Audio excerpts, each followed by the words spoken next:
Good evening, everyone. Good evening. Welcome.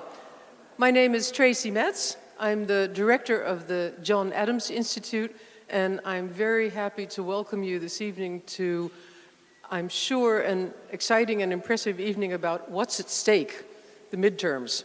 I was in New York last week, and on Washington Square I saw a lady who had a little cart, and it was completely plastered with buttons.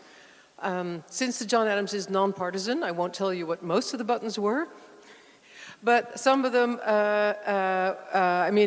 it really showed how top of mind everything is this evening. Well, I'll just share one with you. I'll share two with you.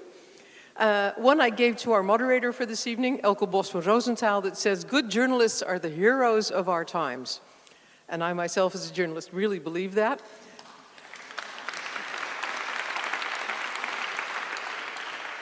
And the other one said, pardon my French, "Grab them by the midterms." The midterms, that's what we're here to talk about this evening. And I am glad and grateful and excited that Jonathan Capehart has accepted our invitation to speak here this evening about this event, which is not only so important for the United States, but I think also for the rest of the world. What will happen to the proportions of the two parties in the House? What will happen in the Senate? What will that mean for international relations? What's going to happen if the Democrats don't perform as well as some people hope they will? There is so much at stake, and it is really an exciting evening. The John Adams brings the best and the brightest of American thinking to the Netherlands, and there are a lot of best and brightest people in the Netherlands, and I'm very happy that Jonathan, being one of them, has accepted our invitation to be here this evening. A special shout out to our venue. This is the first time that we've done an event here in the Zuiderkerk. How many of you had a hard time finding the door? Oh, well, now you know, and you were here on time, so that's a good thing. I think it's an absolutely beautiful venue, and I'm very grateful to the Zuiderkerk for receiving us with such warm hospitality and making it possible to have us all here this evening to hear about the hottest topic in the US at this very moment. This is also a very special first. It's a real primeur, and as a journalist, I love primeurs. This is the first annual lecture by the John Adams Institute together with the Fulbright Center. Thank you, Maddie Baking, director of the Fulbright. I think the characteristic of any good idea is that you think, why haven't we been doing this for years already? So this is a real good idea. The Fulbright and the John Adams are now working closely together, and this is our first of an annual lecture series. And I would like to give the floor to Maddie Baking to tell you more about the Fulbright and about the lecture. Maddie. Thanks so much. Thanks, Tracy. Wow, what a privilege it is to be here with you all tonight. I'm really grateful to this opportunity to work with the John Adams Institute, both on the event this evening and also moving forward for our collaboration. I also couldn't be more pleased than to be welcoming Jonathan Capehart to Amsterdam. I first heard Jonathan speak in person at an event shortly after the 2016 presidential elections, and it was really at a time when most of us were still trying to recover from the shock of the result, and he managed to somehow be both insightful and illuminating. And I would say illumination has a lot to do with the mission of the Fulbright Center, which promotes mutual understanding through education. For those who are unfamiliar with the Fulbright program, which is now operational in over 160 countries around the world, it began in 1949 with the premise that you could promote mutual understanding between American citizens and the citizens of other countries through promote mutual understanding, through scholarships to study and research. Our center manages that program here for the Netherlands and also a few programs specific only to the Netherlands. The Netherlands and the United States have a strong bond. The Netherlands was, in fact, the first country to recognize the United States as a sovereign nation, which may explain some of the keen interest in the current state of American democracy as reflected in the size of this crowd. Even with our deep historic ties, this is a difficult time. How can we promote mutual understanding in 2018 when you can all reach into your pockets or to your handbooks, grab a device that will instantly transport you to another country and allow you to connect with someone very far away? is that connection? Will those connections cause you to rethink who and why you are in the world, or will they just kind of encourage your own cycle of beliefs and allow you to live in an echo chamber? How can we encourage real understanding and move beyond the noise in a time when our politics, our news, our art seems designed to shock? Funding and finding opportunities to learn from one another by studying in each other's countries is something that we at the Fulbright Center believe is an answer to those questions. I would also say that moving beyond the headlines, as we will do this evening, is another. And on that note, I'd like to welcome Jonathan to take the floor. As you know, Jonathan is a Pulitzer Prize-winning journalist. He's on MSNBC, he hosts America Online on New York Public Radio, and he's on the Washington Post editorial board. We couldn't be more thrilled to have you here with us tonight, Jonathan, to talk about your perspective from Washington and what's at stake in the 19 days from now. So, come on up.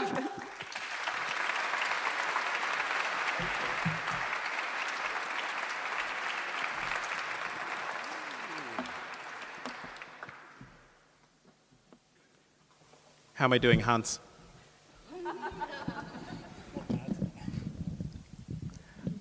Okay, great. Thank you very much. Thank you, Tracy Metz and the John Adams Institute for inviting me here this evening. And thank you, Matthew Baking and the Fulbright Center for thinking of me as the inaugural lecturer for the new partnership between Fulbright and John Adams. I'm truly honored. And thank you to all of you here. They told me a lot of people would be here, but there are a lot of people here. So thank you very much. Your interest in this subject and in what's happening in the United States right now speaks to the importance of this moment. And with the midterm elections upon us, we are indeed at a critical moment in the United States. For Americans, those in Congress and in the country, the midterm elections will bring some clarity. It will make clear whether the American people are okay with what's happened during the first half of President Trump's tenure. At least that's my hope. You're an informed audience, so I don't need to tell you that President Trump has upended many customs, norms, and assumptions about the American people, American governance, American commitment to longstanding alliances and global conventions. Many focus on his unpredictability and tell-it-like-it-is ethos. But in the days between his election and inauguration, when I realized that everything I thought to be true about U.S. politics, the danger came into focus for me.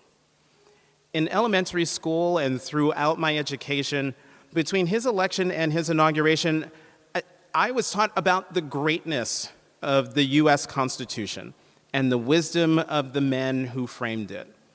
I was taught that the American Constitution is the strong foundation upon which our democracy rests. Yet, since his election, Trump has been able to reveal just how fragile it is.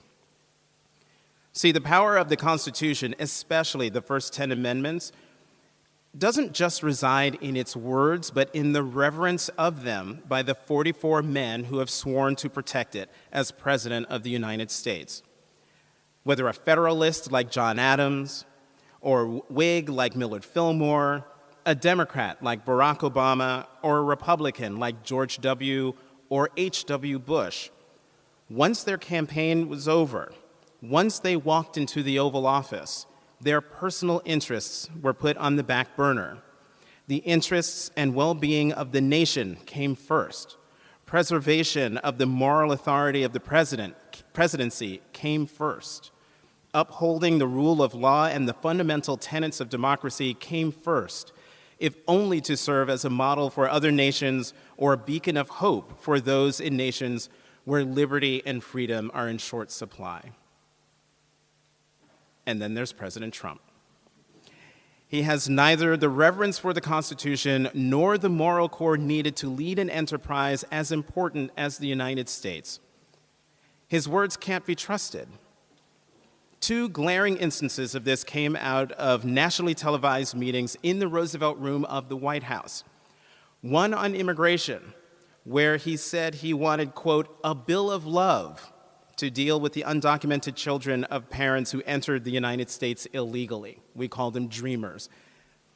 The other on gun violence, where he told astounded lawmakers that Republican members of Congress were afraid of the National Rifle Association and that they should move aggressively on gun control. Now, again, I know you're an informed crowd, but for a Republican president to take on the NRA was truly spectacular, so much so that California Senator Dianne Feinstein was pictured in the New York Times sitting next to President Trump, beaming like a little girl at Christmas receiving a bicycle she never thought she would get. But in a matter of weeks, he and his administration would move to kill a bipartisan immigration reform bill that was this close to passage. And he would change his tune on gun control after meeting with NRA executives a couple of days after that meeting in the Roosevelt Room.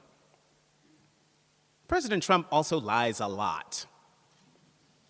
On September 4th, the Washington Post fact-checker released a study that noted, quote, in the 592 days since he took the oath of office, again, that was on September 4th, President Trump has made 4,713 false or misleading claims. That's an average of about 8 claims a day. It goes on to report, on July 5th, the president had reached a new daily high of 79 false and misleading claims.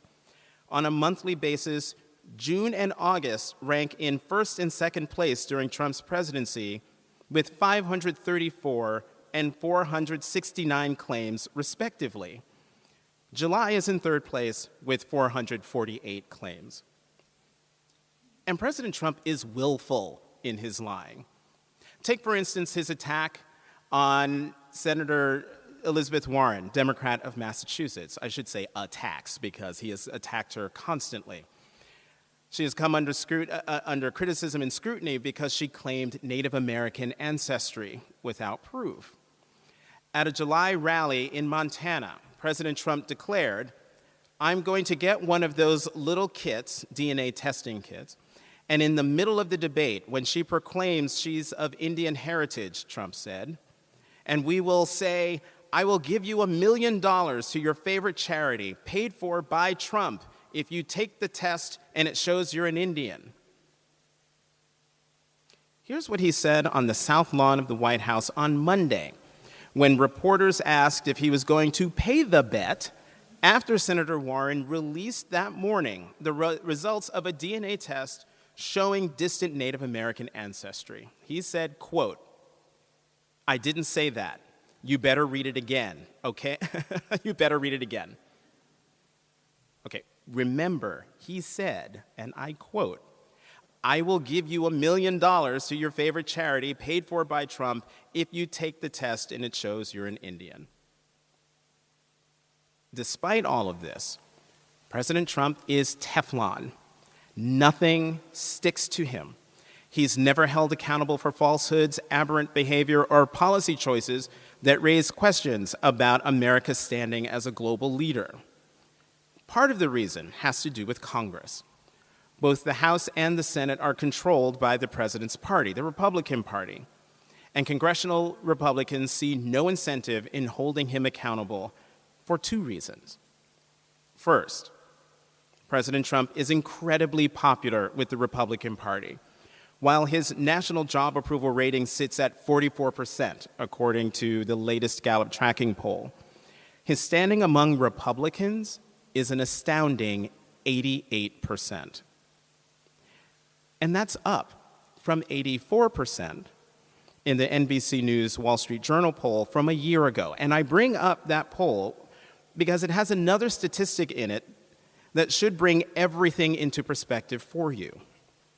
That survey teased out Trump supporters from party supporters, so people who support President Trump versus people who say they are Republicans.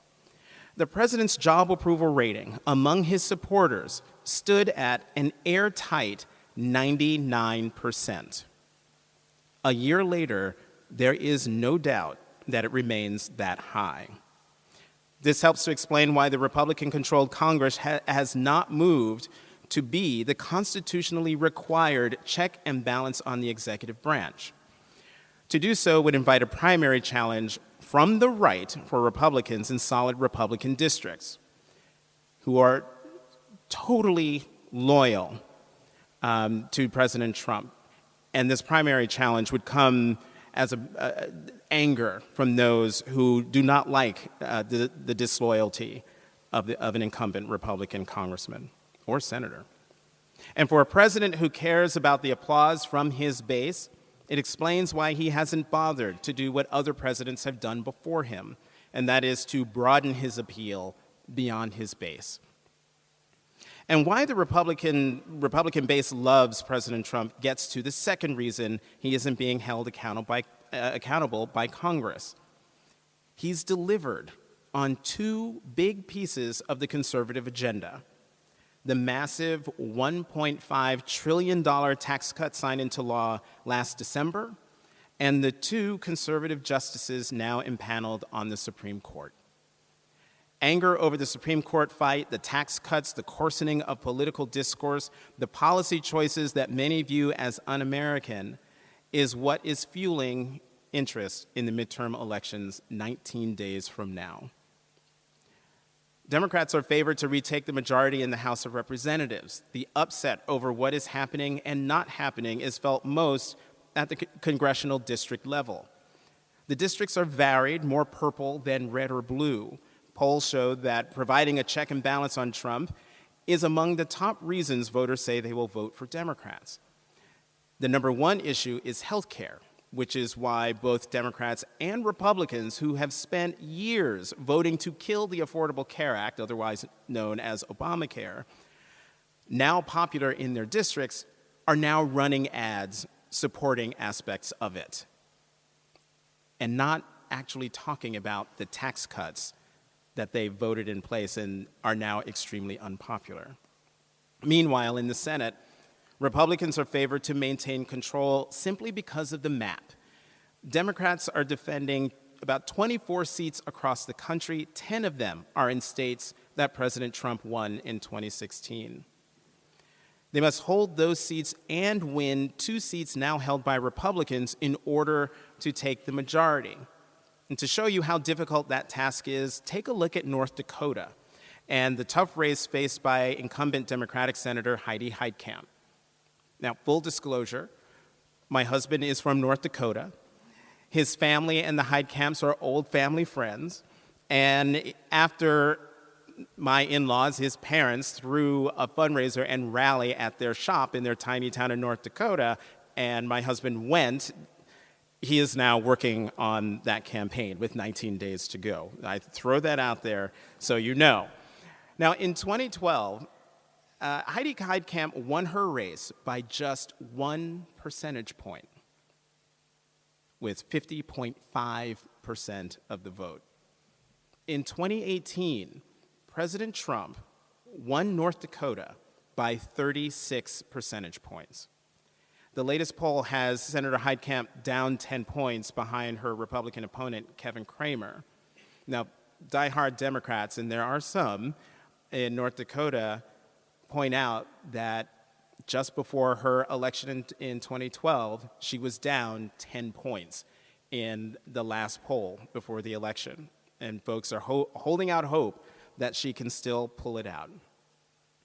In all of these races, turnout will be key. And through the primary races and special elections over the last year, we've seen evidence that the Democratic electorate is totally engaged. But something else is happening. A coalition is emerging of Democrats and quite a few Republicans offended by President Trump and his administration. I mean, we're talking about folks who really didn't like Hillary Clinton, but who most definitely didn't sign up for the chaos of the last 21 months. My first hint of this coalition came in the Virginia governor's race. I was in New York and I ran into 2 friends, diehard Republicans. He was a campaign operative, she a big Republican fundraiser. They were racing back to Virginia to go vote, and they told me they were going to vote straight Democrat all the way down. We have to send a message to Washington that what is happening is unacceptable, she told me. That was the first sign I had that Democrat Ralph Northam was going to win. And he won big. He won by 9 percentage points, which is about 8 percentage points more than anyone had predicted. Democrats almost won back control of the state legislature, something that wasn't predicted or anticipated. And there were other historic wins in Virginia and elsewhere that night. Justin Fairfax was elected lieutenant governor of Virginia, only the second African American ever to win statewide office. For the first time, Virginia voters elected not one, but 2 Latina state representatives.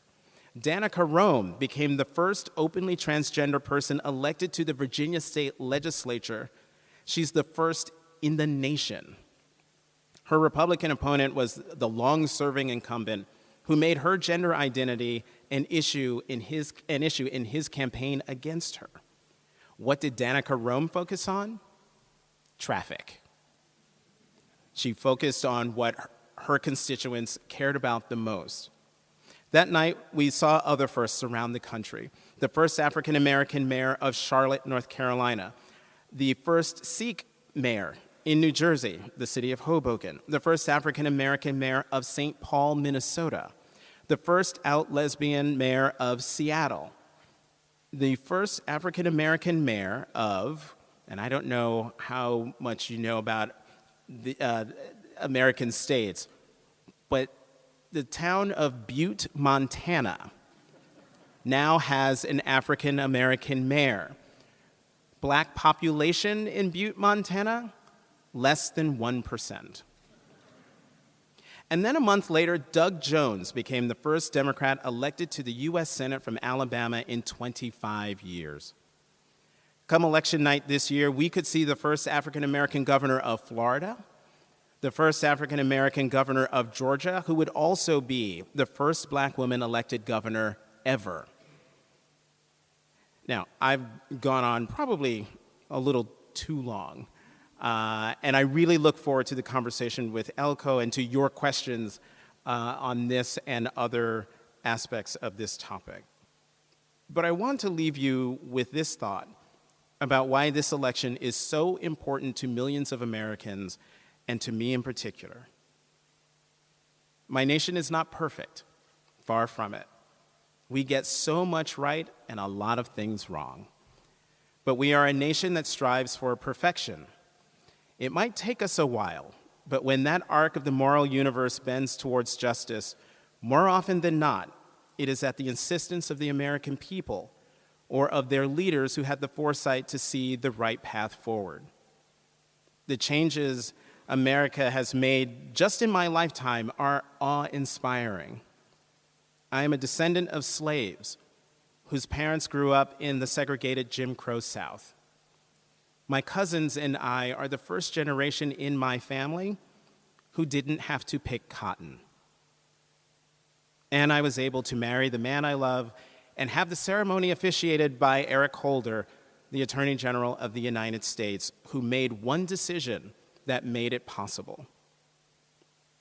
My standing before you today as an openly gay journalist at one of America's preeminent newspapers is proof of my country's capacity to do right.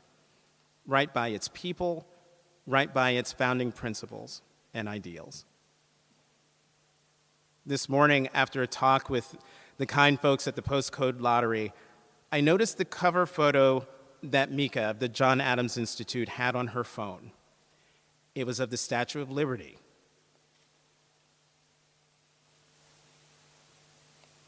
It's a glorious reminder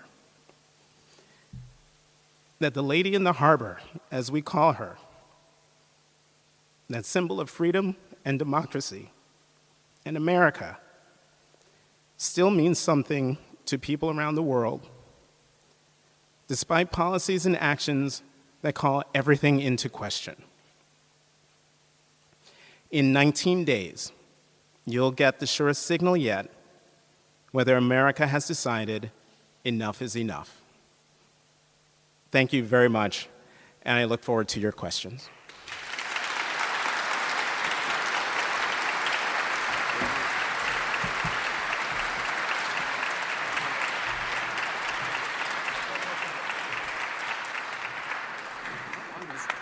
That was wonderful. How long it was? I don't know. Okay. It was Hope great. it wasn't too long or too short. You're also the best dressed guest in the history of the John Adams Institute, which probably makes me the worst dressed moderator today. You completely outdressed me. I'm sorry. This is like a tracksuit for Exactly. me. So, I mean, I know. I've seen you on some television. people wear sweatpants. I wear this. Also, I have to note that if it looks like we're eating the microphone, that's because they urged us to hold it very closely, almost eat it, because this is a church. Thank you for being here. Thank you. We'll talk about, obviously, the midterms, about Trump. We'll look past 2016 and look at 2020. But I want to start off with something that must have been on your mind over the past week. You're an opinion writer at the Washington Post. Today, your newspaper published the last, and it will probably be the very last, op-ed article of Jamal Khashoggi, who is the Saudi journalist, writer, who we can now assume was killed in the Saudi consulate in Turkey. What was the atmosphere like in the newsroom of the Post for the past week? So I'm on the editorial board on the opinion side, so I'm not in the newsroom, right. But in our morning meeting, the first Monday after news had come out about the disappearance and about the potential of his horrible end, the mood was beyond somber. I never met Mr. Khashoggi, but the Global Opinions editor, Karen Attiah, who is a dear colleague and a bit of a mentee of mine since I'm considerably older than she is someone who it devastated her. She worked closely with him. She admired him. The idea that, one, he would go missing, and then the reports coming out about his horrific end struck all of us pretty hard on a personal level. On a journalistic level, it was a reminder to all of us that journalism is a hard job when you speak truth to power. And that we've all known about the Committee to Protect Journalists and journalists around the world who are killed annually speaking truth to power or putting themselves in harm's way in war zones. But we had one in our own newsroom, in our own group. And then the third thing that I believe is also shocking, probably even more so now, I haven't been at the paper in a week, but the idea that the President of the United States, what we used to glowingly refer to ourselves, that person is the leader of the free world, the promoter of democracy and freedom of the press, most essentially. When asked about this, the first words out of his mouth were, was he a citizen? It is, and I'm speaking personally, I'm not speaking on behalf of the board, I need to make that clear. But as a journalist, it is heartbreaking on so many levels, from the personal to the professional to, I guess, the patriotic, that to feel that the President of the United States doesn't have our back. I was thinking about Trump's response, and what you just said is obviously true, and it was shocking. What I then thought was that President Obama's reaction would have been the complete opposite, but in the end, then maybe 2 or 3 weeks later, the end result would probably be the same. The economic bonds between Saudi Arabia and the USA would not change a bit, because I think many of us are expecting that to happen. This will be talked about for a couple of weeks, and then things will go back the way they were. In that sense, in all his brutal honesty, you can say, isn't the end result basically the same as it would have been when Obama was there? Well, I would push back and say this never would have happened under President Obama. President Trump has made it clear that if you are Vladimir Putin, if you are Kim Jong-un, if you are Duterte, if you are King Salman, I know I'm leaving out another strong man that the president admires. You are golden. But if you are Canada, France, Mexico, the European Union, NATO, Australia,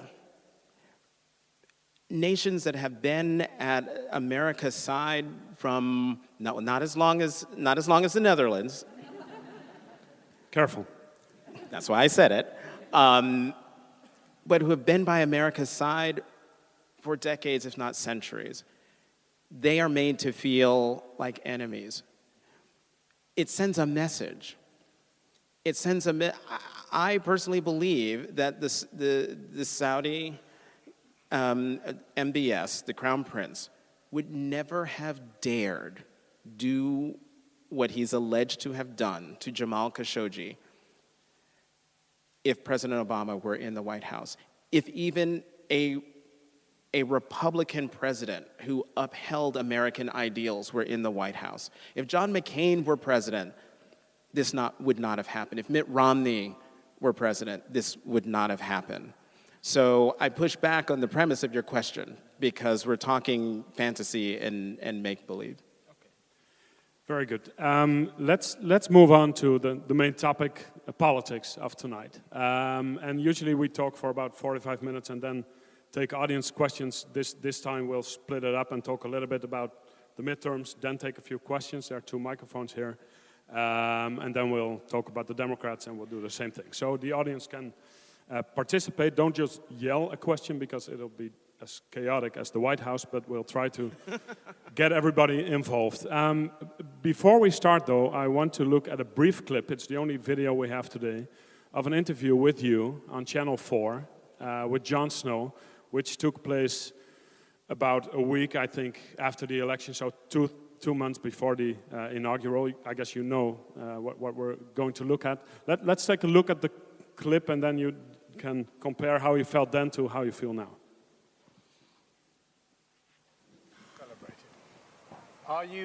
Is this your America? Are you worried that it may become another America?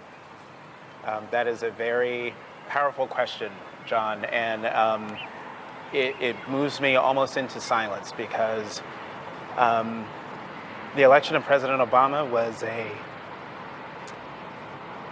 great moment for this country. And now we stand 2 months away from all of that disappearing. And as an African American, as an openly gay man, and as an American, that frightens me. Lena, did you hear that? Can you give Jonathan Capehart some sort of reassurance that this is his America, just as it is your America? I did. You know Donald Trump. Yeah. We can stop there because she was not really reassuring you after this.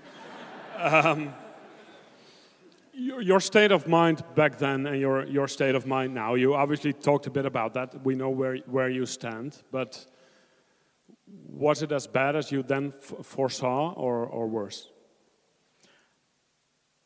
In that clip, it's weird to watch the clip and to be as emotional now as I was then, as I was during my remarks, because it hit me then that the words I'm delivering are not on American soil, and that I am, for all intents and purposes, representing my country in a country that is not something I recognize. I had no idea. I obviously followed President Trump's campaign. I wrote a lot about his campaign. I wrote a lot about his rhetoric, about how it was corrosive and destructive to American political discourse. I wrote column after column after column, television appearance after television appearance, warning about the impact of a campaign that was so racist and xenophobic and misogynistic and nativist that unleashed a white nationalist fervor in the country. And then he got elected.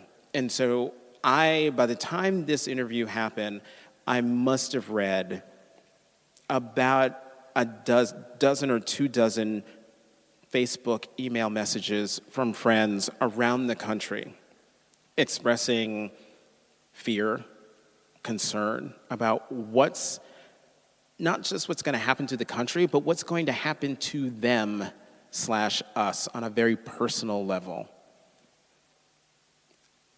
I had no idea that 20 months in, 18 months in, I'd be reading a story in the paper about how the United States of America is not only separating children from their parents, but putting them in jails and building jails specifically designed for babies. They call them tender age facilities. I'd strip the bark off that and just call them baby jails, because that's what they are. That's not the America I was born into, I grew up in, or that I knew up until election night 2016. And so when John asked that question in a way, I mean, I've done tons and tons of television. I try to be You don't ready. always stir up, we know, yeah. I try to be prepared for everything, but it was the way he asked the question that just hit me right in the gut. And as you saw, it still affects me today because I have no idea where the country is going. And that's why in the next 19 days, we will get some clarity, and then I will get some clarity as to where my country is going and whether I even feel comfortable.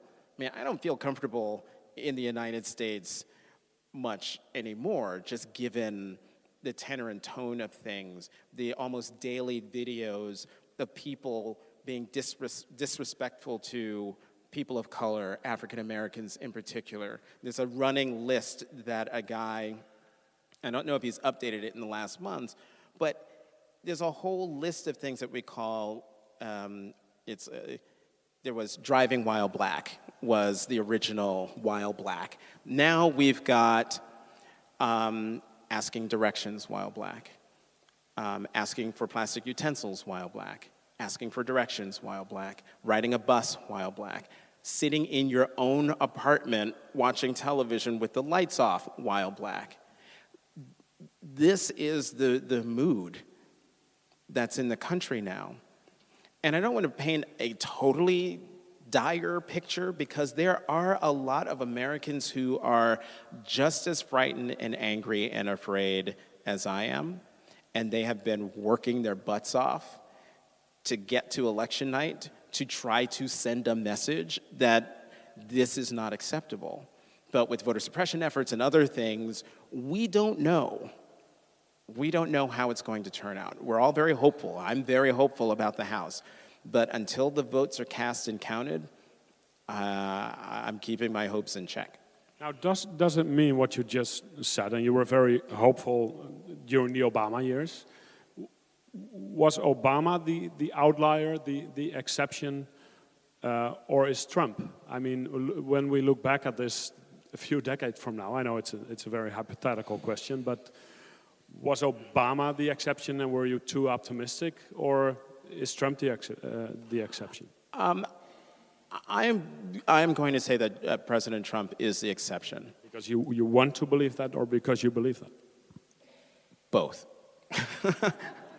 I believe it because the American president just should not be doing and has never done what he's doing before. And I'm thinking particularly on the global stage. Criticizing our allies, buddying up with dictators and strongmen, not standing up for democracy and freedom, degrading our discourse. Those are the things that I think make him an outlier. And I have to be hopeful that he is indeed an outlier. Otherwise, America's gone. The America I know, the America you've all come to know, kind of understand, depend on will be gone.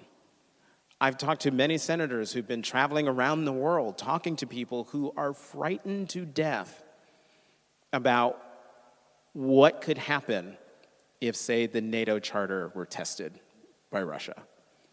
And there was a time when I would say to European friends, oh, please don't worry about that. Don't worry about it. Don't worry. I can't say that with any degree of confidence now. Thank you for coming. That was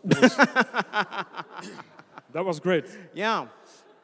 Let's talk about the midterms and laying out the map first.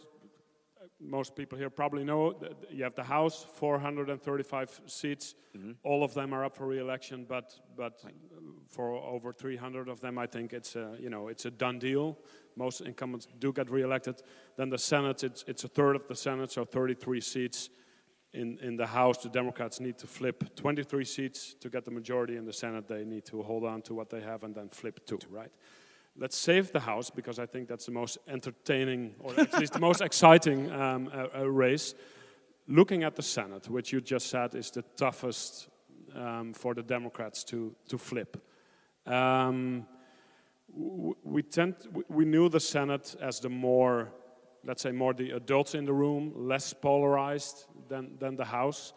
And then everybody here watched the Kavanaugh hearing, now Justice Kavanaugh, and it was a mud fight in the Senate. How has that particular episode, you think, influenced the midterm race in the Senate? I think the Kavanaugh hearings had the most impact on, on Senate races, simply because they are statewide races. The Senate races are, I mentioned it in my remarks, the Senate races are all mostly in states that President Trump won. The other state I didn't mention, where the math is a little more, slightly less dire, West Virginia, Senator Joe Manchin, Democrat. President Trump won his state by 40 percentage points. So, and he's a very conservative Democrat. He's a conservative Democrat who voted for Kavanaugh. Heidi Heitkamp voted against Kavanaugh, which is one of the reasons why folks say that she's in extra trouble. But that's the dynamic at work. There were complaints among Republicans that the Republican Party wasn't energized. It wasn't enthusiastic. The Kavanaugh hearings changed that. But Republican enthusiasm is up. The number of people who are saying that they are going to vote because they want to be a check on the Democrats, if they're assuming they come into power, has gone up in the House, has gone up. So that's been the positive impact for Republicans and the Senate races of the Kavanaugh hearings. What other races are you watching, without getting too much into the weeds? But you mentioned Heitkamp, who should have voted against Kavanaugh to improve her election chances, but she didn't. Right, that would have been the safe political move to make, right, in Ruby Red, North Dakota. There are folks who are hoping that her decision to vote her conscience rather than politics. She's a very authentic person, but there are very few politicians in Washington who cast a vote that everyone knows will hurt them, and so maybe that show of character will help her. I just heard today that Senator Menendez in New Jersey, Democrat, might be in trouble. His approval rating is in the toilet. He is ahead in the latest poll by 10 points, but New Jersey is a blue state, a Democratic state. And the one thing they say he has going for him is that President Trump is even less popular than he is. And so President Trump is animating people on both sides of the aisle. The fire among Democrats has been burning consistently for 21 months. Still, it's most likely, you say, and I guess most pollsters and Nate Silver, they all agree that the chances that the Republicans hold on to the Senate are pretty big. They're pretty big, but I mentioned this last night. at a lovely reception that Tracy hosted last night, that the conversation we're having in the United States about the midterm elections now is very much like the conversation we were having in the United States in 2006, when the Republicans controlled the House and the Senate, and everyone pretty much took it as a given that the Democrats were going to take the House. It was just a matter of the voting.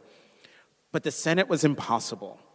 Even on election day, it kind of looked hopeful. People were kind of hopeful, but everyone's like, no, the Democrats they'll never take the Senate. I went to bed thinking they'll never take the Senate. I wake up the next morning, big headlines in the papers, Democrats take back Congress, the House and the Senate. We could see that happen, but now people are talking about something that hasn't happened in maybe 100 and something years, where you have the American people go to the polls, give the House to one party and the Senate to another. We very well could have that happen. And the American people, while they complain about Congress and complain about a lot of things, what they actually kind of like divided government, because it keeps, well, I mean, theoretically, it keeps the various folks in check. And so I think there are even a lot of Republicans who are secretly hoping the Democrats take back the House so that Congress can get about the business of holding President Trump accountable. He's doing a lot of things that if it were a president still, President Obama, or even a President Hillary Clinton, half the things, even a quarter of the things that he has done, if she had done them, or if Obama had done them, there would be investigations, there'd be subpoenas, there'd be impeachment hearings, without question. And I'm not advocating impeachment, I'm not advocating unnecessary investigations, but if you are even remotely paying attention to what's happening with the Trump administration and President Trump, you would agree that there should be some accountability. Call someone before a hearing, make them testify. I mean, if Hillary Clinton can last 11 hours at a Benghazi hearing, then maybe some other people within the Trump administration with some serious ethical issues or even policy issues, not that policies are wrong, but please explain to us / the American people why you are doing this, because it's Congress's job. Now, I think it was Axios that had a piece about a month ago about all the investigations that will start once the Democrats, if the Democrats take over the House. And this is a White House document. Yeah, exactly. Yeah. A White House document, the White House preparing for investigations into Trump's finances, into his travel habits, all that stuff. Again, the Democrats have to flip 23 seats to win the House. What are you looking at, and in what way do you think the whole Kavanaugh story and maybe the anger among women voters is influencing the vote for the House? Well, there's a lot in there. So the Kavanaugh hearings were galvanizing for Democrats and Republicans. While there are a lot of stories with Republican women saying, well, it's terrible what happened to Kavanaugh, it was unfair, I'm not sure that they are a majority. I'm not sure if they are going to be flooding the polls to go and protect a guy. I think the Kavanaugh hearings was especially galvanizing for Democrats and for Democratic women who were already angry and upset. Remember, the largest demonstration to happen in Washington the weekend of January 20th, 2017, was not the inauguration of President Trump. It was the Women's March that happened the very next day. Democratic women have been angry since before then. So I think, to me, I want people to vote because I want to then see the exit polls. I want to see if, again, white women vote in the majority for Republican candidates. 53% of white women in the United States voted for President Trump after everything that happened. Yeah, he keeps saying that 53% of women voted for him, but that was just white women. Correct. Right.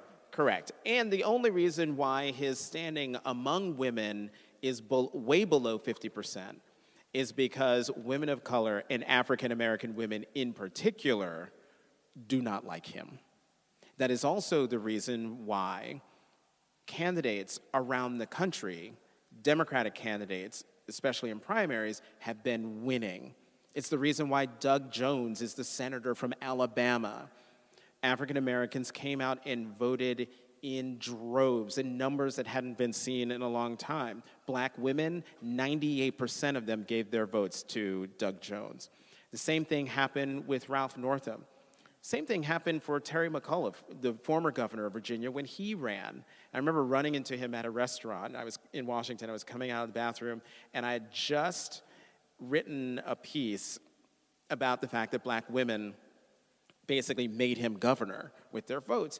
And I said, "Oh, Terry, great to see you. You know, I just wrote this piece about why you became governor." He said, "Yeah, black women." He knew. And I think what we're seeing is that the Democratic Party, and candidates in particular, are finding out that if they want to win, they have to turn out their base, and they have to turn out African American voters, because especially in midterm elections, Democrats, the turnout numbers are already, they go down for both parties, and in the United States, our voter participation rate pales in comparison to yours. But in midterm elections, they're even less. Democratic participation rate in 2010 was low, and the Republicans took over the House. In 2014, it was especially low, and the Republicans took over the Senate.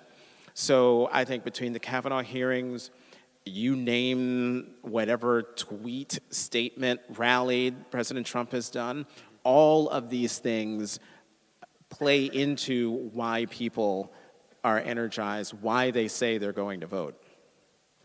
I want to go almost to 3 or 4 questions from the audience on the midterms, and then we'll get on to a lot of other stuff.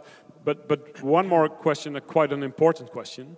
In case the pollsters are right and the Democrats do take over the House, there has been for the past 16 months a lot of pressure from the grassroots to start impeachment proceedings against President Trump, which, when it ends up in the Senate, it will not harm him at all. It's not going anywhere.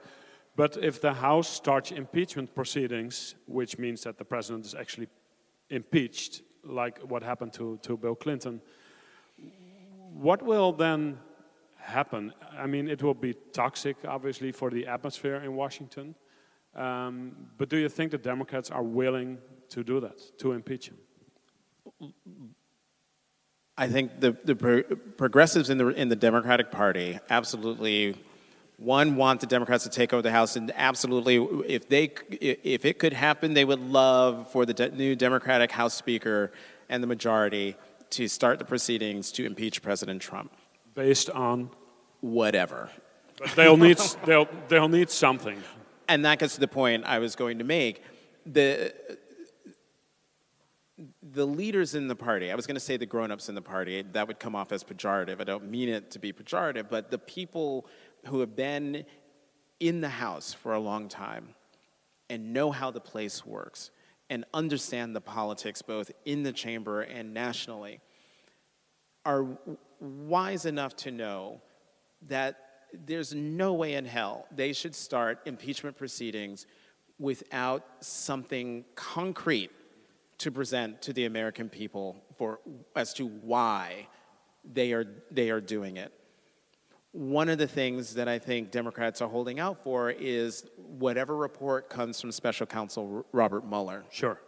And his investigation into Russian interference in the 2016 election. One of the theories is that Special Counsel Mueller will not indict the president, will not subpoena the president, will not invoke even an extra constitutional crisis, because I argue we're actually in one now. But rather than provoke one, he will come up with a report that is handed over to Rod Rosenstein, the Deputy Attorney General who oversees Mueller's investigation. And then in that report, the theory is Mueller will lay out a recommendation for the Justice Department about what it should do. One of the theories is, if the evidence is there, Special Counsel Mueller would recommend that the report go to Congress and that impeachment proceeding, that he would recommend impeachment. Rather than indicting the president and going through all of that, the constitutional way to challenge a president is through the impeachment process. And so, if he produces this report, if he makes that recommendation, and if the evidence that he presents is thorough and compelling, which, whether it recommends impeachment or not, people pretty much expect that Robert Mueller will present a thorough and compelling report, then and only then, I think, Democrats should go headlong into impeachment. Impeachment is a very serious thing. And not very, very popular among voters or independent voters. No, but I do think we're in a completely different world now. All those assumptions pre-election night 2016, throw them out. It does sound, though, as if you are less confident. Peter Baker in the New York Times wrote a piece last week basically saying that if the Democrats win the House, the pressure on the Democrats from their grassroots is too big and they will go for impeachment. And if it's not something from Mueller in the Russia investigation, it will be about Trump making money off his presidency, or it will be about his tax returns. So he was very confident that the Democrats, once they win the House, will actually start impeaching the president, even though it will stop in the Senate. But you're not as confident that they will even try. Well, I think Mueller is one hurdle. Right. I do think that once we get over that hurdle, there is an emoluments clause issue here. The President of the United States has a hotel in Washington. Emoluments clause meaning taking money from foreign entities. Right. And for your own benefit, your own enrichment. And so there's a lawsuit right now winding its way through the courts where businesses in Washington, restaurants, are suing the president because of unfair competition. People aren't coming to their restaurants because they're all going to Trump's hotel on Pennsylvania Avenue to curry favor with the President of the United States by giving him business. And then there's question as to whether he really does have a blind trust over his business, which, no. And so there are any number of avenues for someone to even start the impeachment process or even to raise the question, to say that there should be one.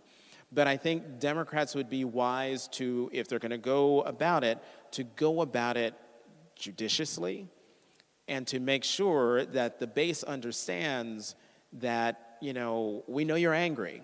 We know you're upset. We know you want this guy out of office. We understand. But this should not sound too revengey. Right. Yeah, I don't think that's a word, but no, I like it. Revengey. Now it is. Yes. Correct. Okay. Let's see if we. There's so much to talk about, but there's one microphone here and there's one microphone there. So in order for everybody to hear it, please, if you do have a question, go use one of those microphones if you can. Sorry. Yeah.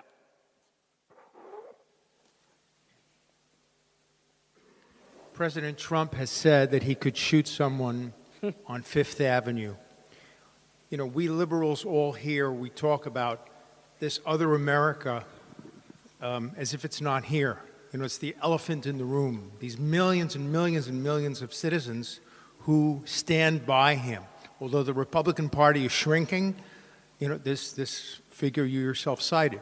What, in your opinion, is going to stop this man? What is going to get people to turn around and understand that there's something radically wrong and that there needs to be a correction? I don't see what it could possibly be. I'm curious to hear what you would think about it. You mean his own voters?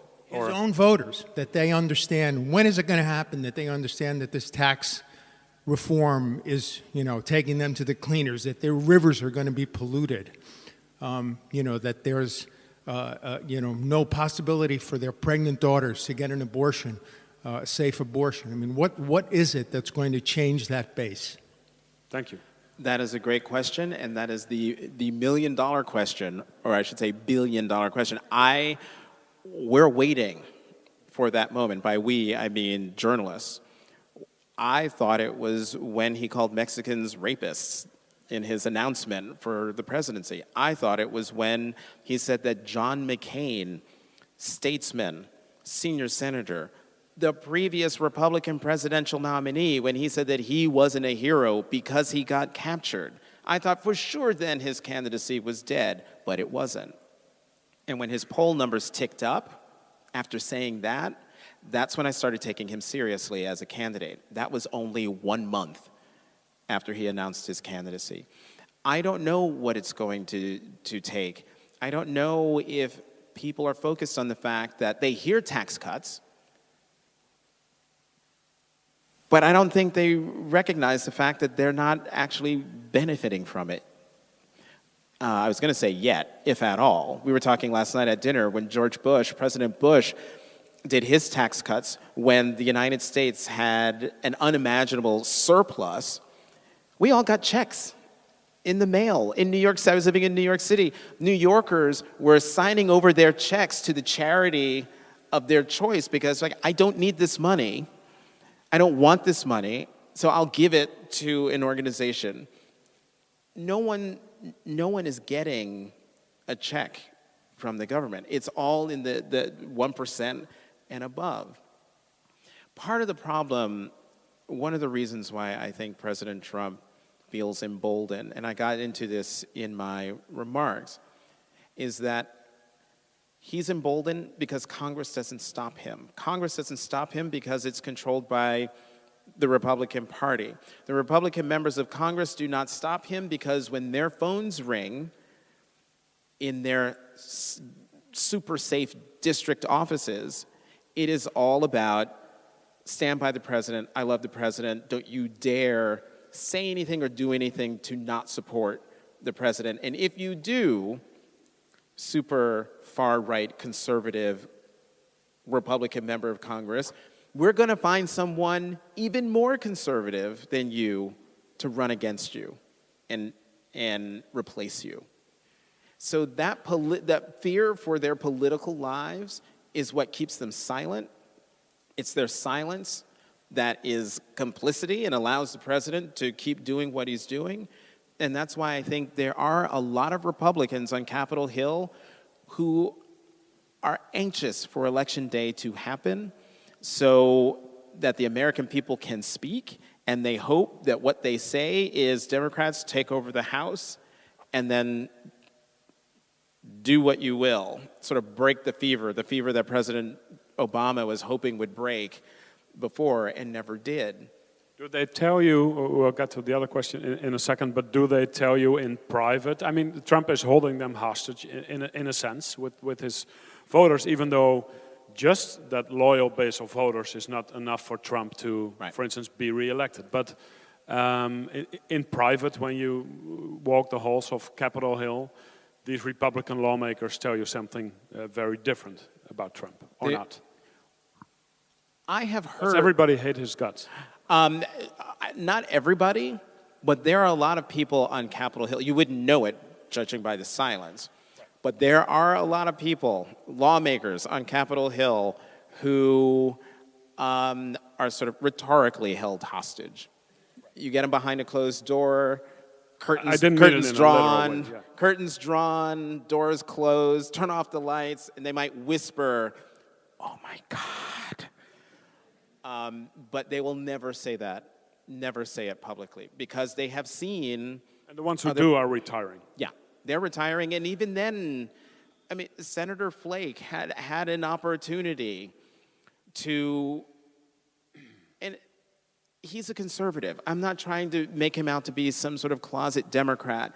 He is a conservative. He's the one who wanted an extra FBI right, investigation into Kavanaugh. Right. And if he had followed through after the investigation started and demanded President Trump, you have to stop putting limits on the investigation. This is what you need. If he had shown even more leadership, he would not be held in sort of contempt by a lot of people.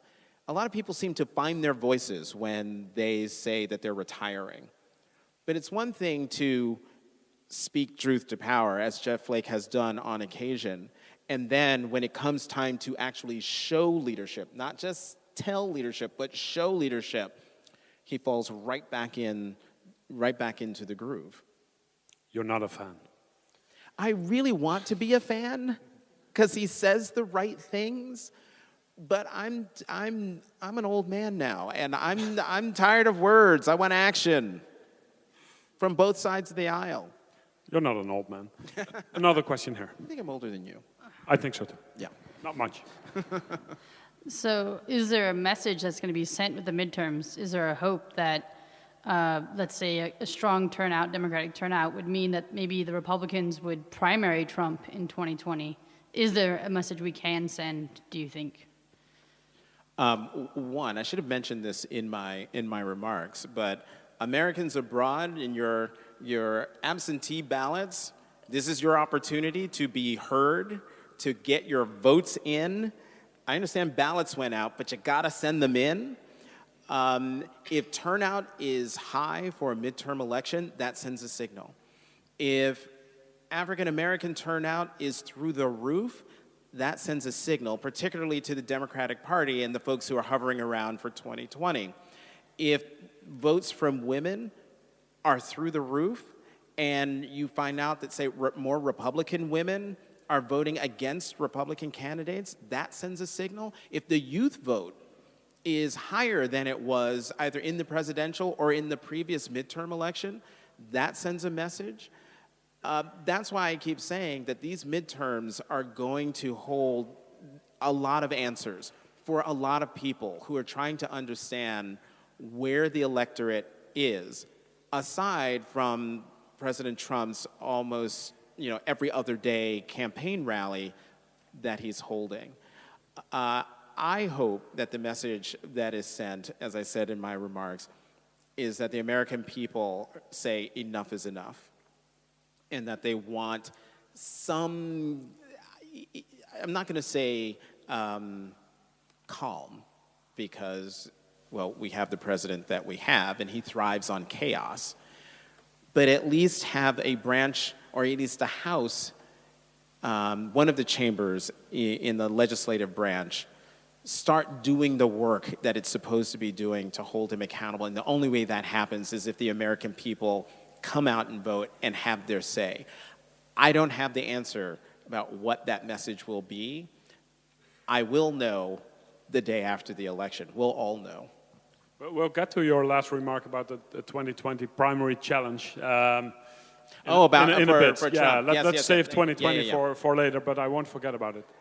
We've got 19 days. Go ahead. I've read several articles over the last few weeks about voter suppression, and I would love it if you could address that and how serious of a problem it's going to be. I've read about 3 or 4 states, and even if it can't be changed now, what is the possibility that by 2020 some of these laws, in parentheses, can be turned backwards or fixed? Right. Voter suppression efforts are serious. I mean, because you're asking the question and you are up on it. When we were at Tracy's home last night, someone came up to me and said, "Have you heard the story about the bus in Georgia?" I was like, "What are you talking about?" And there's a busload of African American churchgoers who were on their way to early vote, and their bus was stopped, and they were told they couldn't vote. And I say this at home in the States, and I'll say this here. Here's a rule of thumb. Never tell a black person they can't vote. It makes us angry. too many of our family members and friends and mentors and leaders died for that right to vote. And the interview that I heard on NBC this morning, where the woman, it was one of the women on the bus, and she said, yeah, they tried to stop us to vote, but they don't know us. Like, we will find a way to vote. And so Republicans, and you notice... If I may interrupt, what was the reason for them? Because to be honest, in this case, I only saw the headline. What was the reason for them to be stopped? And I wish I could remember. I was jet-lagged, and I don't remember. We'll find it. But they tried it. Yeah, I know. They tried it. See, maybe I lost my train of thought. Sorry.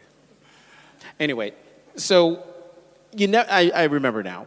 All of the voter suppression efforts are happening in states with Republican governors, in Republican state legislatures. I mean, if anyone here knows of a Democratic governor who has tried to make it harder to vote, please raise your hand. Let me know. They started the moment the Supreme Court gutted the Voting Rights Act, the key provision of the Voting Rights Act. Immediately started changing the rules for voting. Like closing down voting places. Right, closing down polling stations that are in predominantly African-American neighborhoods, ending the number of days for early voting. There's a thing in the United States that black churches do leading up to Election Day called Souls to the Polls. So after church service, everyone piles in a bus or in their cars and they go to the polling stations to early vote. And they're limiting the number of those days. There are all sorts of things that are being done. That's not to say that there aren't court challenges, and there are lots of them that are churning their way through the system, through the process. I don't know the ins and outs of all of them, but the one heartening thing is that voting rights activists are hip and wise to what's happening. They're doing everything possible to make sure that people know that they're registered, that they have the proper ID in these states that demand that they have the proper ID, where a college ID in some states is not good, but your gun license is. Making sure people know what their rights are if they show up at the polling station and they're told that they've been purged or that they're not on the voter rolls. There was a story last week that the Secretary of State of Georgia, who is the Republican nominee for governor against Stacey Abrams, has put on hold the registrations of 53,000 Georgians, 70% of whom are African American. Stacey Abrams, a big part of her campaign is churning out the base vote, and the base vote is African American. And what she's doing and other people are doing is say, even if you're one of those 53,000, still go to your polling station. Ask for a provisional ballot. Fill out that ballot, send it in, put it in. It has to be counted.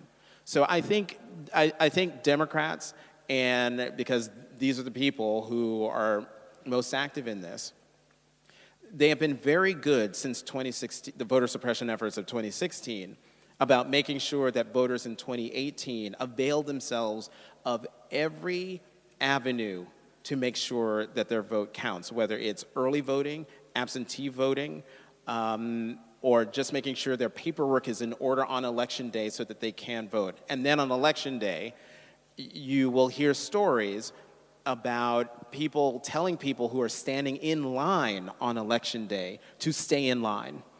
Even after the polls close, stay in line because your vote will still count. So it's a horrible thing. It's a terrible thing, but people are doing everything they can to vote and make sure that others can. Thank you for that question. Anybody else? Yeah, go ahead. I'd like to ask you both the same question, if I may. To what degree do you think that Trump's rise has to do with the notion of sexism, homophobia, and white racism?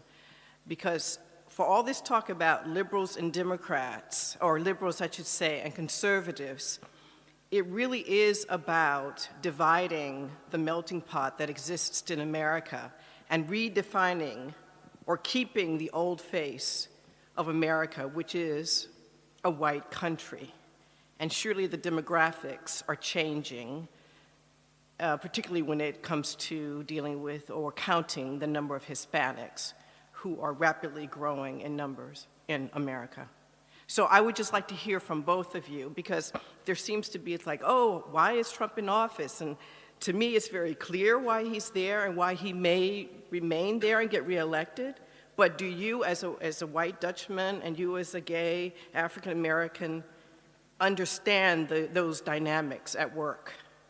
You want to go first? No, you should go first. You're the guest. I mean, well, let me just say one thing for you to respond.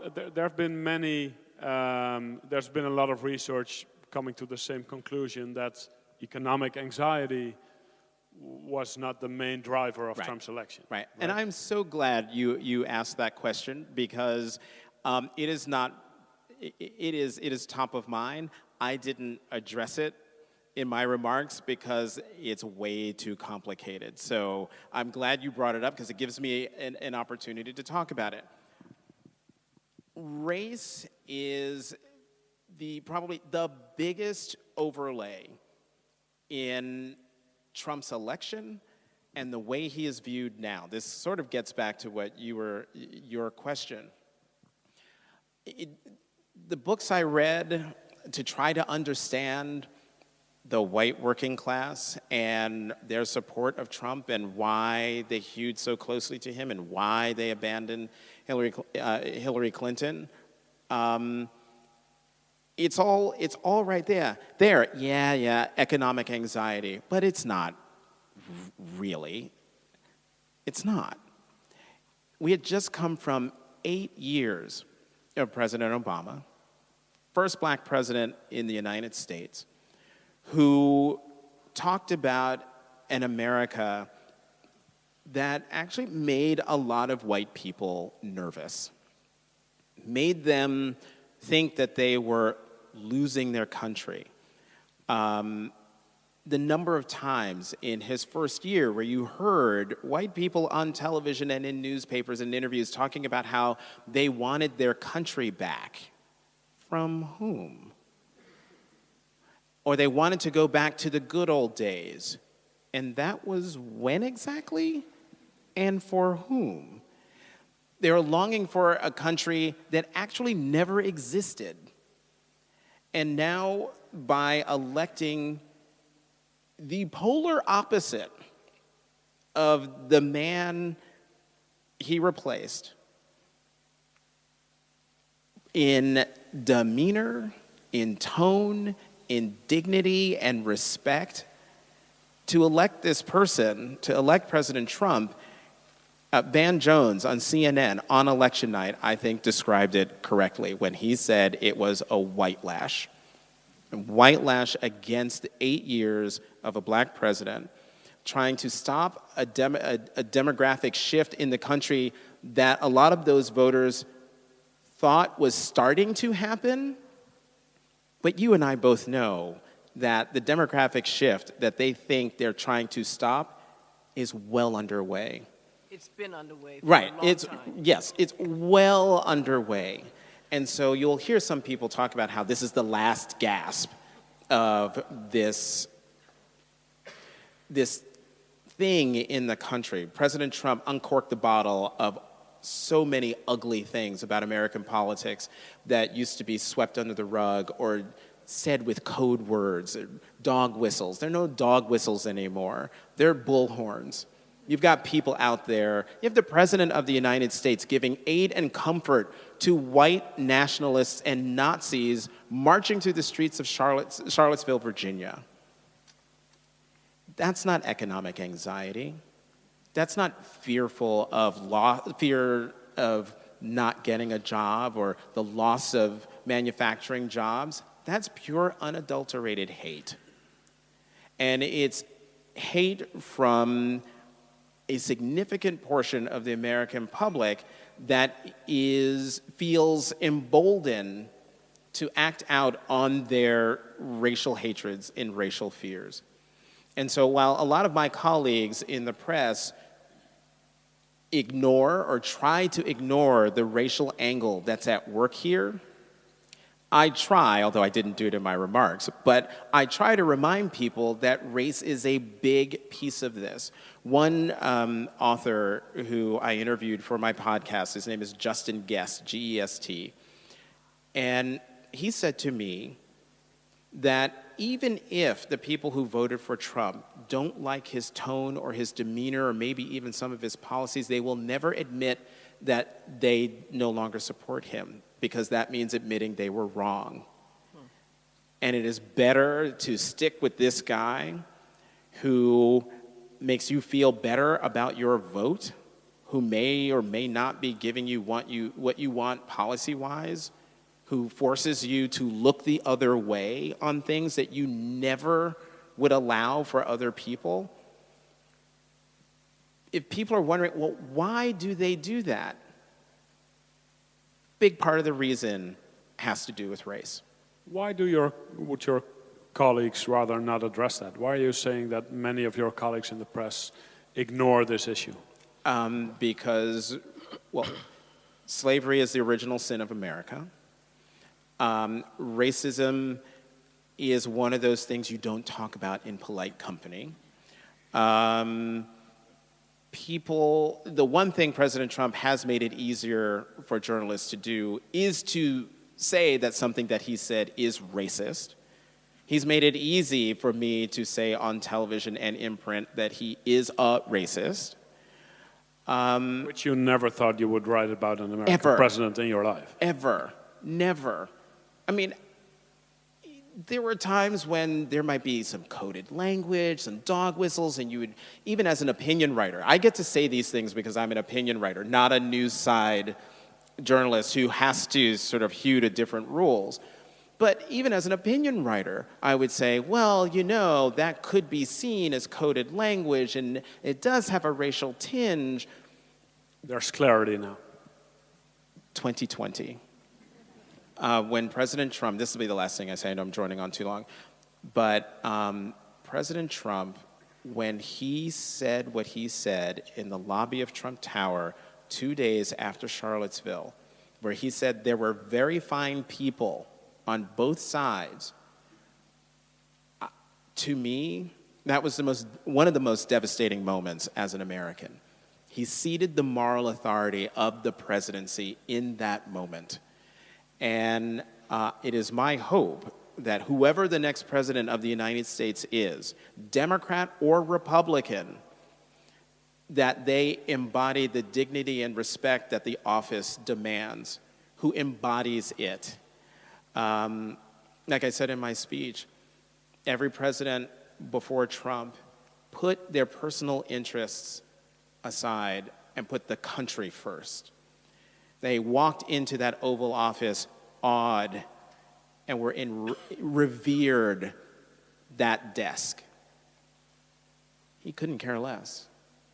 And I say that confidently because, well, he has shown by his actions and his words that he does not revere the office and doesn't revere the American people enough or the idea of America enough to even go through the motions of saying white supremacists should not be marching in the streets, and that Heather Heyer should not have lost her life protesting in favor of equality and liberty and fairness. She's the one that got run over by a car. She's the woman who was run over by the white supremacist who drove his car into the crowd of people. A president of the United States would intuitively know what to say. Not what not to say, what to say. And I know, to the question about a 2020 primary challenge of Trump, if someone is bold enough to challenge him, I will be listening. I will be listening to hear whether that person gets where the country is and what the country demands of a president. When Governor John Kasich of Ohio came into the Washington Post editorial board, asking him all sorts of questions about, taxes and health care and whatever. And I just asked him, I said, Governor, when I say the phrase Black Lives Matter, what do you hear? His answer was perfect.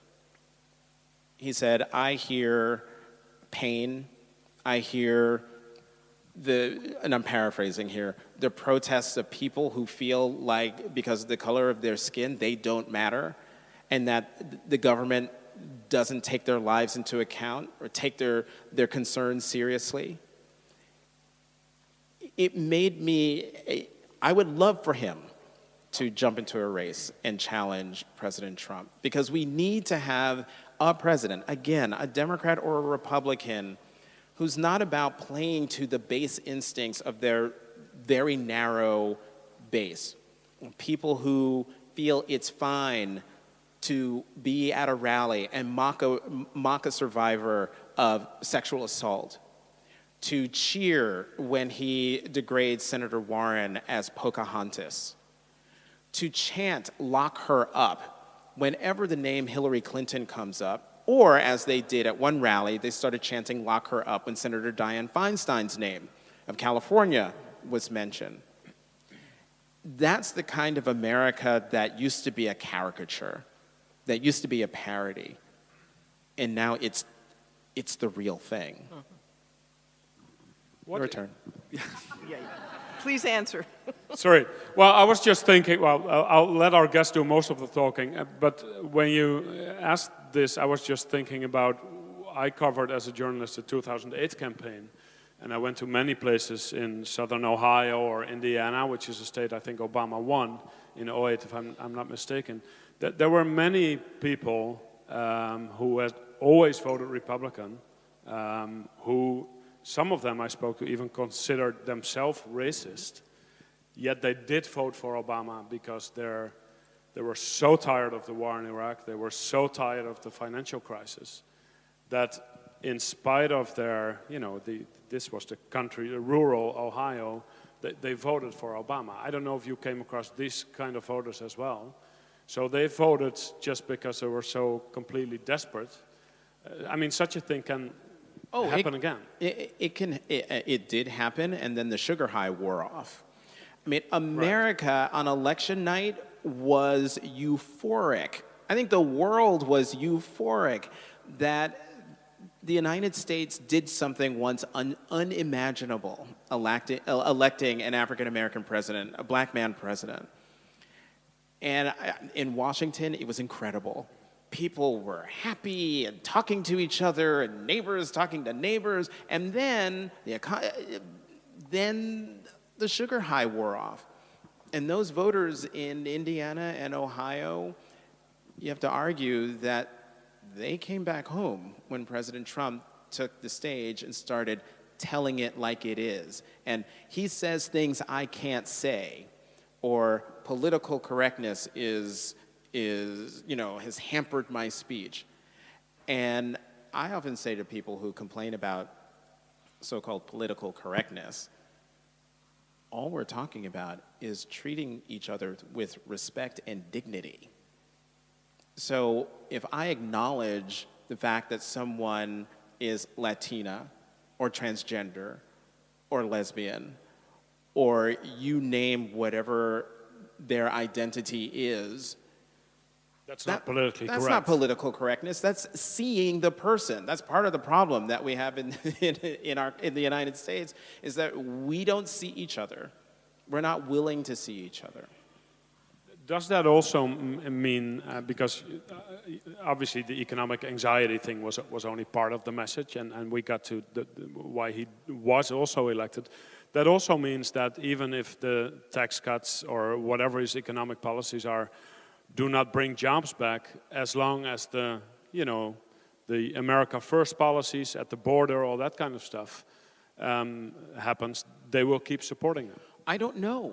No. But it's possible. It's possible, but again, that's why I keep coming back to, in 19 days, we will get our first indicator as to whether the American people are okay with a president who is separating families, who's jailing babies, And what if they are? I mean, you I basically just seem to be saying, I may leave the country, but I mean... No, what I'm saying is, if 2016 taught me anything, and again, one of the reasons why 2016 was so devastating to me personally is because that night, in 2008, I stayed in my office at the paper because I wanted to be at the paper when it happened. And then it happened. And I cried. I'm a crier. Inauguration day, I'm in my office. I'm watching, and I'm crying because I cannot believe I held out hope that America would do what I think it was going to do. That was election night in 2008. Will they, as black folks were like, will they actually do it? Will they vote for him? Remember, Iowa was super important for Obama because they voted for him. An overwhelmingly white state voted for this black man with a strange name. Fast forward to election night 2016. My husband was a political appointee at the State Department, brought over by Hillary Clinton. He was in New York at the Javits Center, like thousands of other people, there for the big party. I remember that day, I had that strange feeling I had election night 2004, when something just told me the Democrat was going to lose. And I was in the office, and I was scribbling up a piece, and the paper was throwing some big party in the party space on the 4th floor, and I decided, I am not staying here. I'm getting the hell out of here. I'm going home. Something told me I needed to be home. I needed to be alone, and I needed a bottle of wine. Something just told me, and I sat there, and as in 2008, when I thought, oh my God, is America really going to do this in a hopeful way? 2016, 8 years later, oh my God, is America actually going to do what I think it's going to do? After the campaign he ran as a candidate, the things he said, and he still got the nomination. If he can get the nomination, he could win the presidency. And there I am at home having this terrible feeling, hoping, praying that my gut was wrong. And that night I saw that they were tired of the previous 8 years. They hated her so much that they voted for him. And I could see, depending on how November 6th goes, I don't know how it's going to turn out. I'm still trying to understand what my gut's saying. I'm hoping that the polls are right. I'm hoping that given everything that we've seen over the last 22 months, that the American people will see fit to course correct in the House. But I don't know. We'll go to one more question here and then back to the table. Yeah. Okay. So I have a question about LGBT rights, Jonathan. Is that Martha? This is Martha. Hi. Yeah, hi. So, one thing this election did, I think for a lot of us, at least for me, was to really challenge my idea of progress, that like rights won, like we don't have to fight that fight again. And, in a crowd this size, there's always a lot of LGBT Americans who came to the Netherlands because we didn't have the right to live in our own country with our spouses who had a different nationality until 2013. So what we saw in the last 10 years was support for marriage equality tip over the magic 51%, and we saw that happen. And I'm just really wondering, for you as a gay man, if you have the concern that a lot of people ask me about, is are you afraid that those gains that we made over the last decade are going to be turned around? Because I see a lot of things happening, like the Kavanaugh nomination, other things where the public is not behind it. The tax bill, the polls are saying that people are not in favor, and it happens anyway. So I'm really curious what you have to say about that. So when, so marriage equality happens, I then start getting pressured by friends to propose to my then partner. I propose, and the election goes south. I propose, and we set the date, November 2017. The election goes south, and in talking with other shocked people, the joke was, well, you probably should get married sooner rather than later. Who knows how long it's going to be around? Now, of course, I emailed over to some lawyer types and asked, okay, so how can you overturn a Supreme Court ruling by any other means than another court case? I'm like, no, it's fine. It's a Supreme Court decision. But we moved up our date anyway. My husband planned it in 4 weeks. And we did it because we wanted to be married while President Obama was still in office. And I mentioned Eric Holder was the one who officiated. And so now here we are, almost 2 years later. Is this 18? Yeah, almost 2 years later. I think it is. It's an eternity Jet in lag. Trump's America. And I am not as confident as I used to be that the Obergefell decision that legalized marriage equality in the United States could withstand a constitutional challenge. Meaning, if there's some case that makes its way through the federal court system and then lands in front of the Supreme Court that asks the question in the right way, that the new conservative majority on the Supreme Court won't overturn it, won't overturn other decisions. I mean, we saw them gut the Voting Rights Act. So anything is possible. That's just on marriage equality.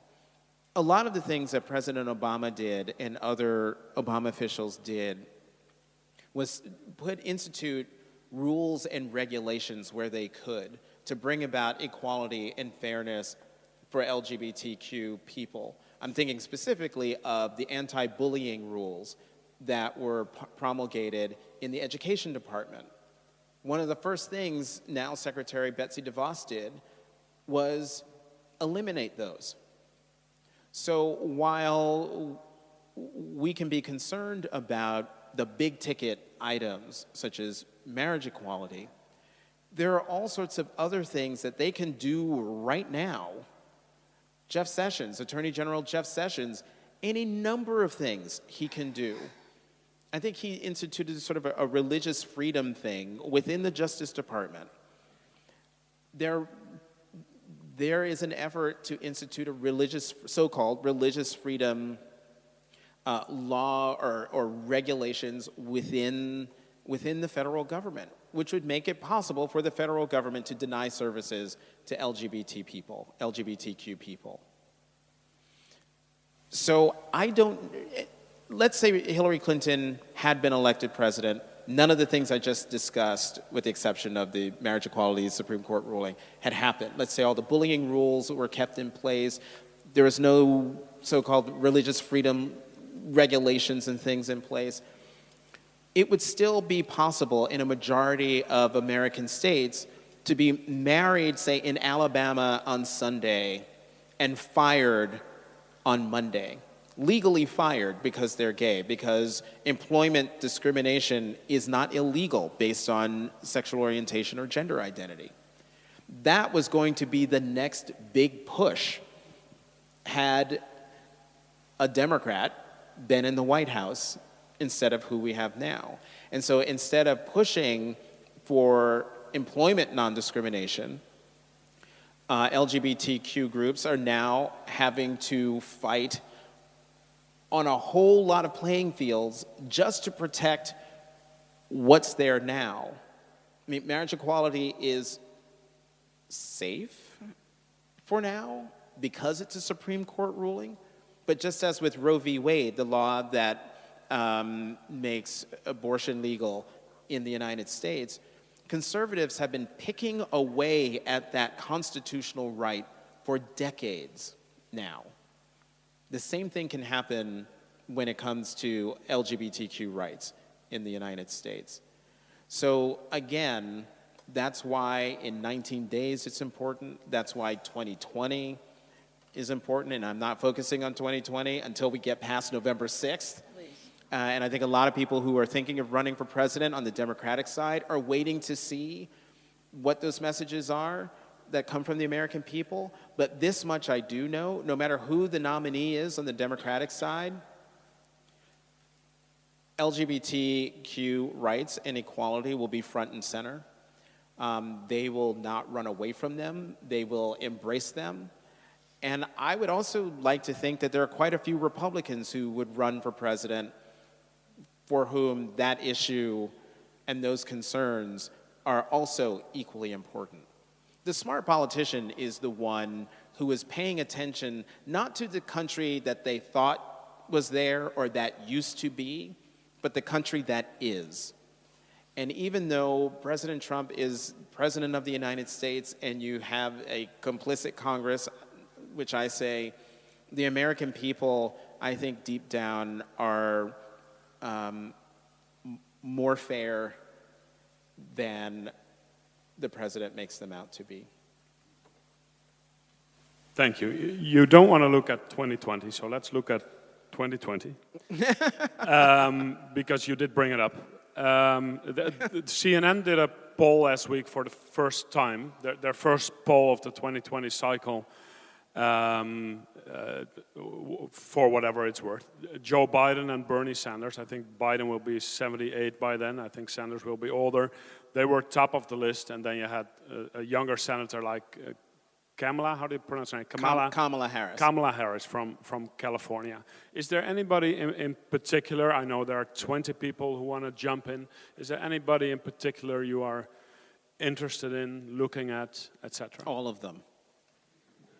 That's not good enough. I know that's not helpful, but that's my answer. So Democrats and Republicans go about presidential elections in opposite ways.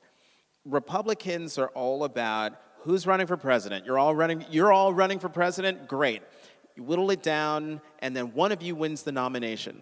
You could have been at each other's throats the entire campaign, but once you get down to that one, you circle the wagons and you do everything possible to get that person elected. As we saw. Correct. Democrats have the opposite process. They're always searching for the one. And if your the one is not the same as my the one, if my the one wins, you're so angry that you spend the entire general election campaign hurling brickbats at my candidate. And Democrats need to cut it out. They need to, at least in this regard, follow the Republican playbook. Let everybody who wants to run. Let them run. I think what Democrats forget is that in 2007, when the presidential campaign started, the 2008 presidential campaign started, there were about 10 people running for president. And it was through that process, I remember looking at that stage and thinking, there are a couple people there I like and hope will win. But if they don't, any one of them would be an amazing president. We got 8 years of Obama out of that. So I want everybody who wants to run. I also want Democrats to be open to the possibility that, as in years past, the one might not be visible right now or taken seriously right now. Bill Clinton was that person in '92. Barack Obama was that person in 2008. Hillary Clinton was supposed to be, if you follow conventional wisdom, the 2008 Democratic presidential nominee until she wasn't. Besides the names, it's a long list, and you're right, it's probably too soon. But the Democrats can either go for a policy wonk like Hillary Clinton. Then there are also some saying, against Trump, unless he does get a primary challenge. I'll have you respond to that as well. But the Democrats need a fighter, maybe a show person as well. Is that a choice, or can it be both? I think Michael Avenatti, Stormy Daniels' lawyer, wants to run for president. He wants to run for president. I think he definitely will run for president. And the reason why he's being talked about as a possible presidential candidate is because he plays Donald Trump's game as well as Donald Trump, which is one of the reasons why Avenatti gets under the president's skin. For a while there, he was the one person Trump would not attack until, he did. But the Democratic Party, they're making it clear they want fighters. They might not necessarily want a street brawler like Michael Avenatti, but they do want someone who is going to stand up to the president and, I'm not going to say kick him in the way that Eric Holder said the other day, rhetorically, metaphorically, not physically, but just a younger to fight, Joe Biden, maybe. But to fight back, to not take the insults, to not be made out to be the Democratic Party is the party of crime, is what he's been saying. They're a mob. They don't like law and order. The Democratic Party faithful wants someone who's going to stand up to the president and say, well, I'm not going to curse here, but it begins with a B. That's bull, fill in the blank. They want somebody who's unafraid. And what you saw on that debate stage in 2016 were a bunch of people who were afraid of Donald Trump and didn't know how to fight with him. Marco Rubio got into the mud with him. And as in America, we have this joke, in a mud fight between a pig and you come out dirty and the pig loves it. Marco Rubio sullied himself doing that. Carly Fiorina, when she was asked about an insulting remark that the president made about her looks, she didn't take the bait. And when she was asked, what do you think he was trying to say, she didn't even look at him. She looked dead at the camera and she said, I'm not sure what he meant, but I know every woman in America knows exactly what he meant. And she got a roar of applause. That's the way you go about it. So if Avenatti is going to run for president, people are going to love the show. They're going to love the fight. But if he doesn't couple that with real policy ideas and policy prescriptions, the Trump thing worked on the Republican side. I don't know if it'll work on the Democratic side. People want meat with the sizzle. The sizzle isn't enough. They want real ideas. Like a lot of people in the country, they are hungering for someone to solve problems. So you mentioned the ages of Joe Biden and Senator Sanders. Keep in mind, everyone keeps talking about how the young people, the Democrats are too old.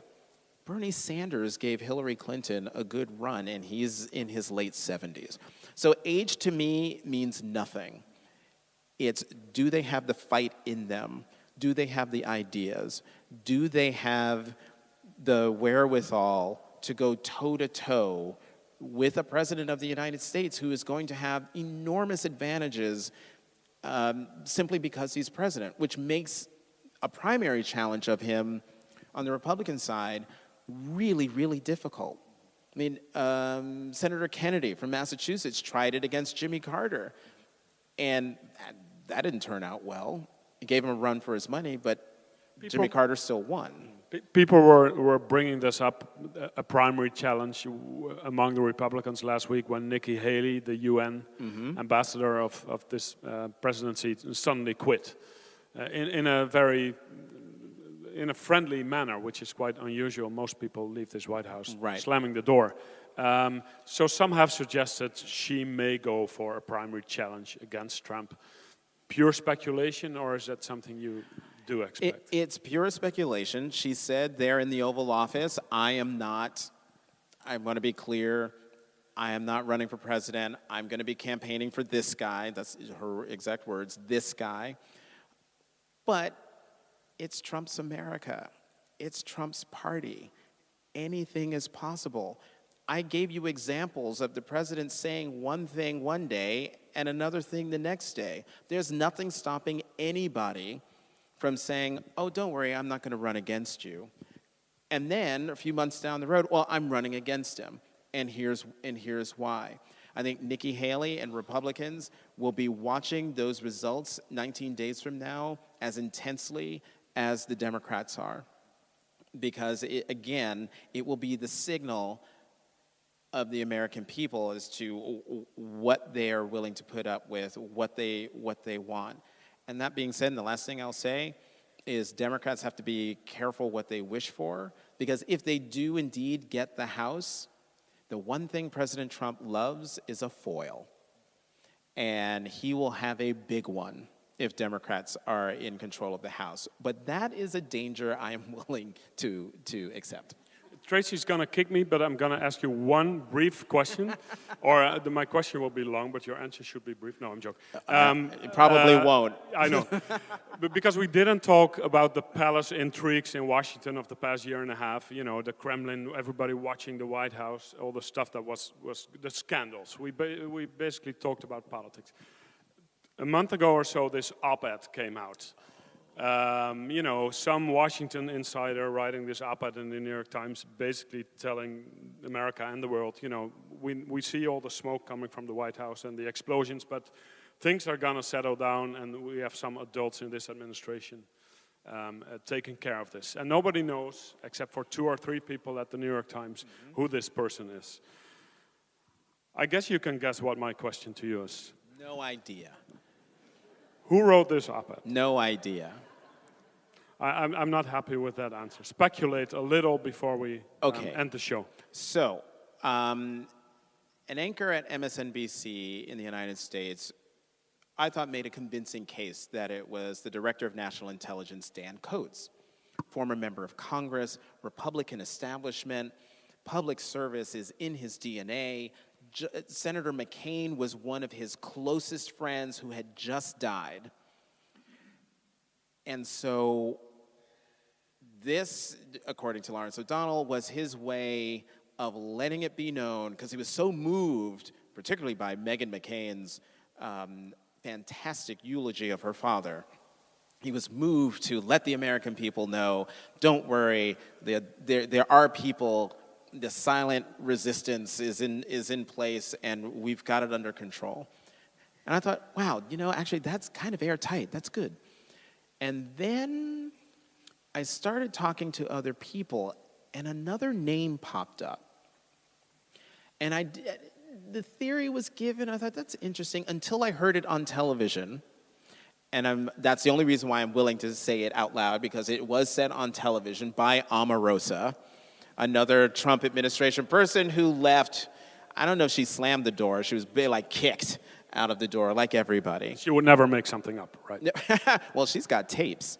So she said on Hardball with Chris Matthews that she believed that Anonymous was Nick Ayers, who is the chief of staff to Vice President Mike Pence. Now, it started to make sense when I started hearing other people's pieces of information and their theories. One, the op-ed, the anonymous op-ed, was extraordinary by journalism standards. The fact that Anonymous was run by the New York Times, extraordinary. The fact that the New York Times gave this senior administration official anonymity, extraordinary, which told me this person is super high up. The fact that the op-ed editor said in interviews that he had talked to the intermediary who brought Anonymous to his attention first and then talked to Anonymous. Amazing. So, take all this information and you come back to Nick Ayers. Now, here's my speculation, and it's only my speculation. I have no real reporting or anything to back it up, but if, oh, well, if Nick Ayers is the chief of staff to the vice president of the United States, it would not surprise me if he had done this at the behest of the vice president.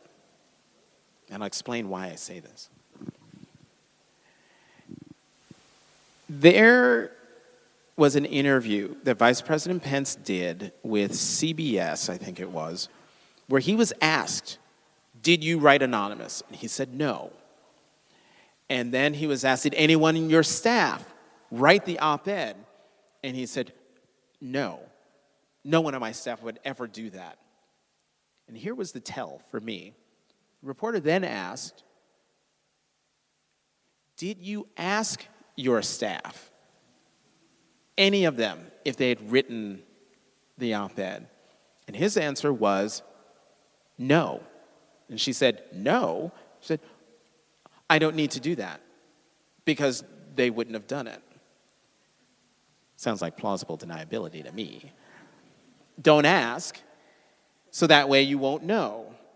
Now, about an hour before the anonymous op-ed hit, I did an interview with Chad Griffin, who's the president of the Human Rights Campaign, which is the largest LGBTQ organization, political organization in the United States. And he was on a tear about Vice President Pence. He was on a tear about how Vice President Pence has been seeding the government with people with far-right ideas and agendas throughout the government. And it was his contention that Vice President Pence had been laying the groundwork to become president if/when Trump is no longer in office. However that happens, impeachment, something else, maybe not election, I don't know. A lot of people are convinced Trump won't run for re-election. But when he said that, when Chad said that, and then you add in the Nick Ayers piece, it made me think, well, Vice President Pence, if he were to become president, would basically have a turnkey operation where in the transfer of power, where it took Trump a very long time to get up to speed, Mike Pence, because a former governor, former member of Congress, and having seeded his people throughout the government, would be able to walk right on in seamlessly with a government in place. And then the key piece of information that I was told, that the little puzzle piece, again, speculation, I have no idea. One of those people who is a Mike Pence person, because she used to be his pollster, is Kellyanne Conway, one of the president's senior advisors, who's on television, probably one of the most effective spokespeople for President Trump. She's a Mike Pence person. And then you take a look at her husband, and George Conway, and his Twitter feed, and he's constantly hammering away at the president. These two get to have it both ways.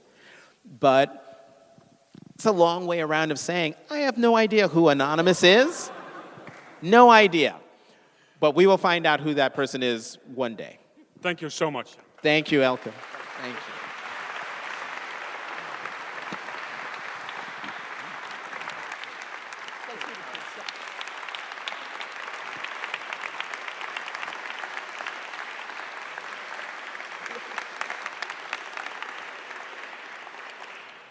Thank you, Elko, and of course, thank you so much, Jonathan, for your insights, your passion, and also for your humor. We all know 19 days, if you still need to vote, if you're eligible to vote and you need a ballot, voters from abroad are over here, and go get your ballot. I want to finish with good news after this rather overwhelming evening of, well, let's just say not knowing. I want to finish with good news. We have drinks, and the first one is on us. It's the honor system. The bar is open. The first drink is on us. Get to know each other. This is a community, not only of the John Adams and the Fulbright, but of so many people who have a passion for the U.S. and what goes on there. Thank you for coming. See you again soon. And on the screen, you can see some of our upcoming events. Thanks so much.